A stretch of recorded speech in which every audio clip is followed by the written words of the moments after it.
मकवानपुर जिल्लामा अहिले एउटा हेटौँडा सिमेन्ट, एउटा शिवम सिमेन्ट अनि अर्को एउटा सिमेन्ट कारखाना पनि सुरु भइरहेको छ। अब यो तीनटा कारखानाबाट निक्लिने धुलो र धुवाँले मकवानपुर जिल्लालाई तुरुन्तै छोप्नेवाला छ। तसर्थ हामी मकवानपुरे सचेत नागरिकहरू यदि अब सचेत नहुने हो र नलाग्ने हो भने मकवानपुर वासस्थानको लागि अयोग्य साबित हुने अवस्था भएको छ र हामीहरू चाहिँ रोगबाट पीडित हुने, अन्न नहुने कुराहरू त आफ्नो ठाउँमा छँदैछन्। तसर्थ तत्काल के गर्नु आवश्यक लाग्छ मलाई भने अब यी भएका उद्योगहरू जुन अवस्थामा छन् स्तरीकरण गरेर सुधार गरेर वातावरणमा पर्यावरणमा जनतालाई असर नगर्ने गरी चल्छन् भने अथवा चाहिँ स्थापना भएर अगाडि बढ्छन् भने बढ्न दिनुपर्छ,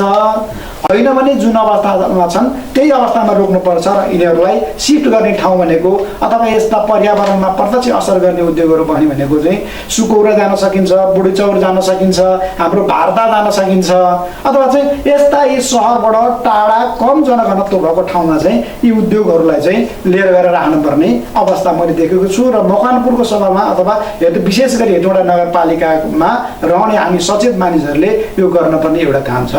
अर्को काम भनेको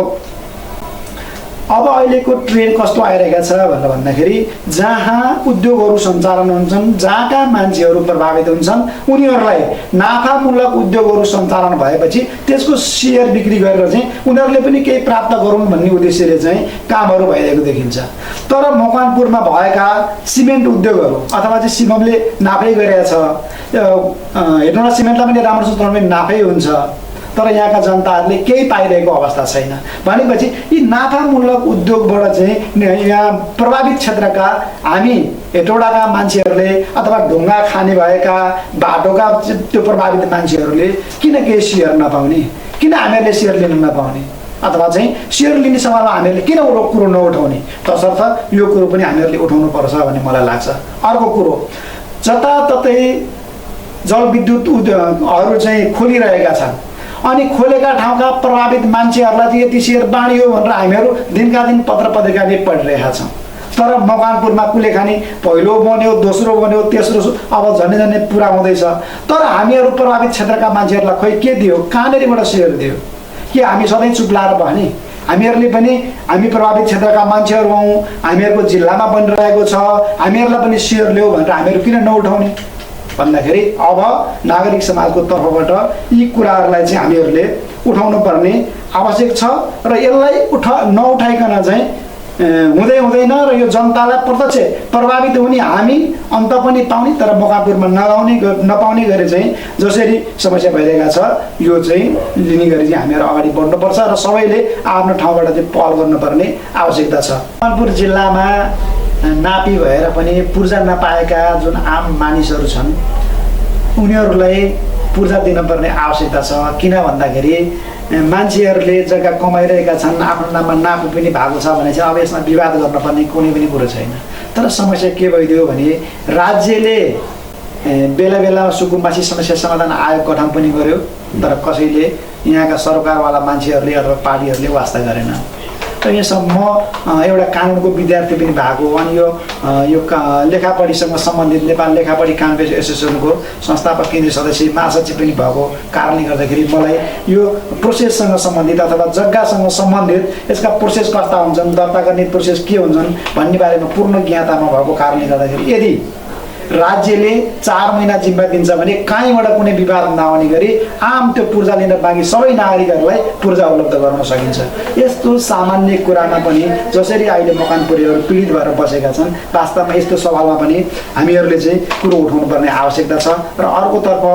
तपाईँलाई एउटा जानकारी गराउँ, अब अहिलेको ट्रेन्ड भनेको मान्छेको चाहिँ स्वास्थ्यसँग सम्बन्धित अथवा स्वास्थ्य राम्रो बनाउने सवालमा मान्छेहरू चाहिँ पैदल यात्राको बाटोहरू खोजिरहेका छन्, सुरक्षित पैदल यात्रा कहाँबाट हुन्छ कसरी हुन्छ भनेर खोजिरहेका छन्। तपाईँलाई एउटा उदाहरणलाई सामान्य छोटो मात्रै कुरो गर्ने हो भने हामीहरूको सामरी पुलबाट चाहिँ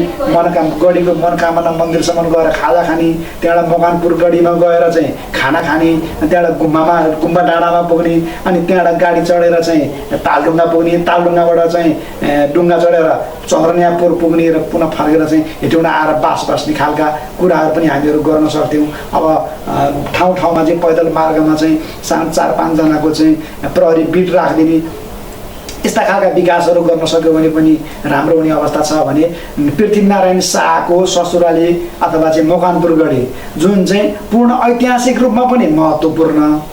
अनि त्यहाँबाट चाहिँ सर्लक्क लाएर जसरी वीरगन्जसम्म देखिन्छ त्यो एउटा ठाउँलाई चाहिँ प्रचार प्रसारको अभावले अहिले पनि त्यहाँनिर चाहिँ पर्यटकहरू आइरहेको अवस्था छैन। अब अहिले तपाईँलाई जानकारी गराउँ, लमजुङको त्यो घले गाउँ भनेपछि मान्छेहरू काठमाडौँदेखि लाइनका लाइन त्यो विद्यार्थीहरू लिएर सबैको लिएर त्यहाँ पुगेका छन्। तर यस्तो ऐतिहासिक महत्त्वको पृथ्वीनारायण शाहको ससुराली पनि मात्र त्यो एकीकरण गर्ने उद्देश्यका साथ चाहिँ बढाएको ससुराली त्यहाँमाथि पनि मनोरम दृश्य अथवा चाहिँ वीरगन्जसम्म देखिन सक्ने ठाउँ हुँदाहुँदै पनि हामीहरूले चाहिँ प्रचार प्रसार गर्न नसकेको कारणले जसरी चाहिँ त्यो छायामा परिरहेका छ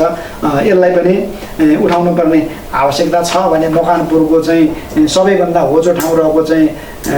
उसको हात्तीढुङ्गा त्यो राई गाउँको हात्तीढुङ्गा पनि हामीहरूको चाहिँ मकवानपुर जिल्लाको राई गाउँमै पर्ने जुन खालको अवस्था छ यो सबै पर्यटकीय स्तरले हेर्ने अथवा चाहिँ आम मानिसले गएर हेर्न सक्ने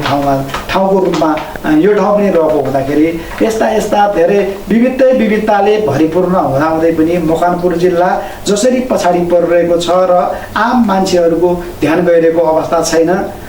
यी कुराहरूलाई ध्यान दिएर चाहिँ अब आम सरकारको सभामा एउटा नागरिक समाज गठन गरेर